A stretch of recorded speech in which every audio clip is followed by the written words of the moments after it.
Alrighty, brave 102ers, we are really getting down to the end of the quarter. And today I want to explain what's actually due in your final portfolio.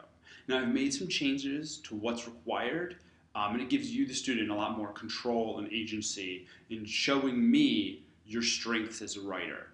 So towards that end, what's actually going into your final portfolio, and remember, this assignment is worth a whopping 45% of your grade. So you really want to do your best at it, and that's why I feel like I'm putting you in a better position to succeed by telling you that what is due is first and foremost your revised midterm essay.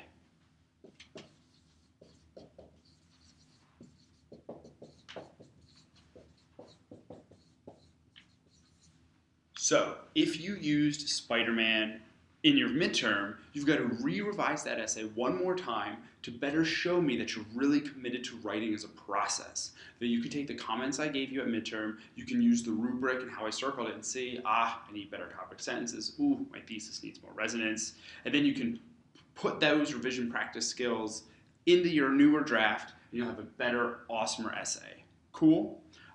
Supporting it, right, because this class is about the learning, not the earning, I still want to see the last comment I drafted on, the last draft I commented on with my rubrics and comments. So for the midterm essay, then I will want to see the actual draft from midterm.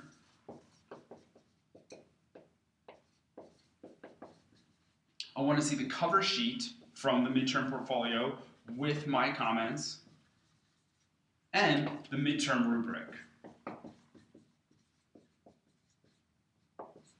And so I'll be able to see, aha, this is how I thought you did, just a couple weeks ago, week 7 when you did midterm. This is what I told you need to do to make it better. And now you have shown me, by revising it one more time, how you've manifested those changes, right?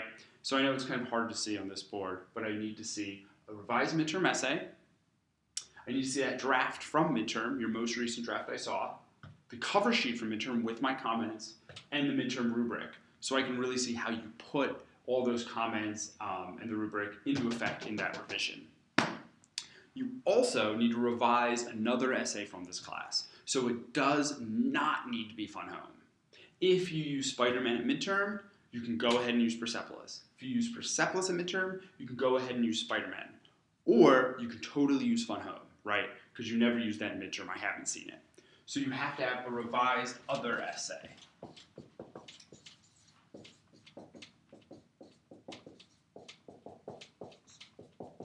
Okay? And then supporting your revised other essay is, of course, the first IR with rubric and comments. So print it out. That'll be the digital, and I will really want you to print it out. Okay? These two essays, you're not generating anything new.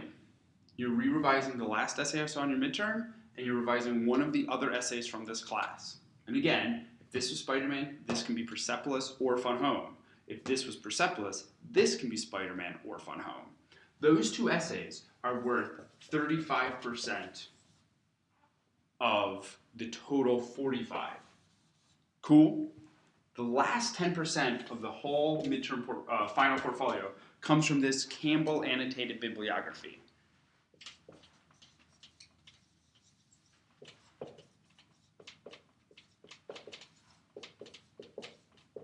You are not, and I repeat, let me look at you when I say this, you are not actually going to write the Joseph Campbell essay.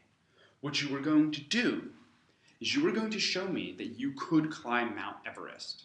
You do not actually have to go on the climb, but you have to show me that you have a trail picked out.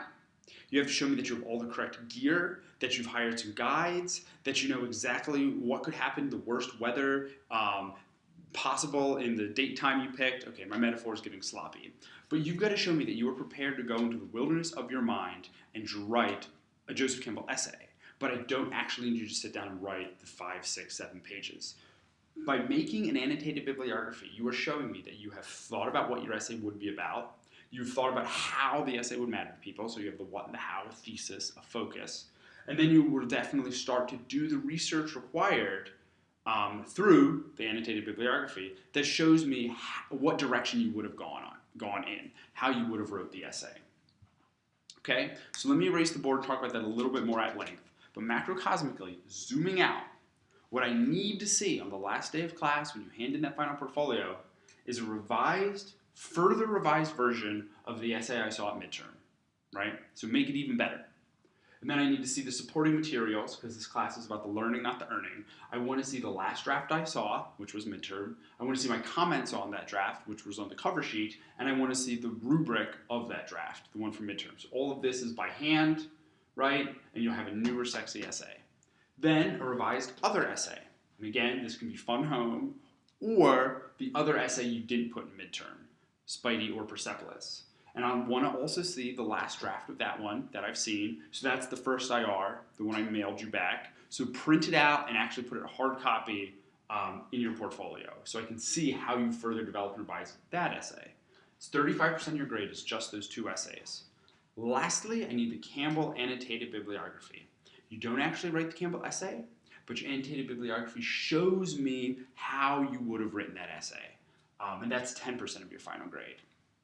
There's a different specific video from about 2 years ago that explains how exactly to do the annotated bibliography, but I'm going to go into more of the content of how you generate the annotated bibliography.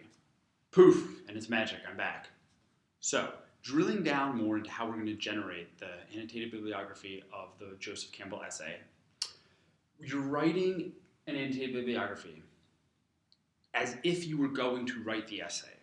So you will show me, the teacher, that you know where you're going to go, how you're going to get there, and that you have a real focus and you're willing to do the research. That's what the annotated bibliography shows me. However, you don't have to generate a whole new 6 to 8 page essay in the last week of class. That would be like totally unfair to you. And I feel that you can best show me that you're actually learning and understanding research and synthesis through the application of an annotated bibliography. So how you'll generate this annotated bibliography is, first and foremost, it's as if you're writing the essay. And the essay is a triple synthesis. It requires 1, a Joseph Campbell source text, 2, a comic book, preferably one of the ones we read in class, and lastly, ideas related to Joseph Campbell or your comic book from the scholarly community. So first and foremost, you need a Campbell source text. I have gone ahead and found chapters from Joseph Campbell's most famous work called The Hero of a Thousand Faces, and I've copied them with permission and put them on the campus website, and you can access chapters like Atonement with the Father and The Hero and God. These ones I think most relate to the content of the comic books we read in class. Spider-Man, Persepolis, Fun Home deal with the kind of issues these chapters talk about. So you can go ahead and use one of those chapters I've already provided for you. You do not have to hunt these down. You can, if you're more curious and you're intellectually want more, you can do research to find more out about Campbell or find other Campbell source texts. But these need to be source texts. The Action Philosophers Joseph Campbell chapter is not a primary text. It's another writer, Fred Valenti, writing about Joseph Campbell. You can't use that. You have to have a Campbell text. Now you can use Action Philosophers Joseph Campbell as a fourth non-required text if it actually helped you better understand Campbell's theories, and you were actually like, oh, if I was going to write this essay, I would give a shout out to Action Philosophers because I better understand Campbell because of them. You can go ahead and add that. You're not limited to only 3 citations in the annotated bibliography, but you must have 3, and it's these 3. A Campbell text, a comic from this class, preferably Spider-Man, Fun Home, Persepolis. You can go rogue, but please run that by me if you're going to use another comic book that you're bringing Joseph Campbell's theories into. And then lastly, you need a scholarly article. And you're doing a triple synthesis, right? These 2, you're doing a pure synthesis. Something from Campbell's theory, right? And then you're going to do a Venn diagram and find something specific from your text. And so then, just like Fun Home, you'll have a synthesis thesis with 2 whats and a how. Something from Campbell, something from the comic, and then the resonant how. The resonant how in a synthesis essay is really what glues the essay together. It really helps your reader see how you're mixing Campbell and the comic. It's all the how. Now, that's your thesis, and so this will be explored in every would be explored in every paragraph of this potential essay. So when you go ahead to write that annotated bibliography, and I explained this in the other video, you say things like, in my essay, I would have discussed Campbell's idea of atonement with the Father and how that relates to Spider-Man and his relationship with Uncle Ben, blah, blah, blah, blah, blah, blah, blah. That's kind of how you would start to reflect and summarize within the annotation paragraphs. You would talk about the essay you would write. Scholarly article is not key to the annotated bibliography. It's not a topic. It's not a thesis. It's just one argument in one paragraph, right? So if you remember, essays are hierarchical thinking, right? You have one thesis, you have multiple topics, and then each topic has like multiple arguments, right? They're all the same thing. They're your ideas. These two, Campbell and the comic, they're part of your thesis. And so all of your topics would come from that.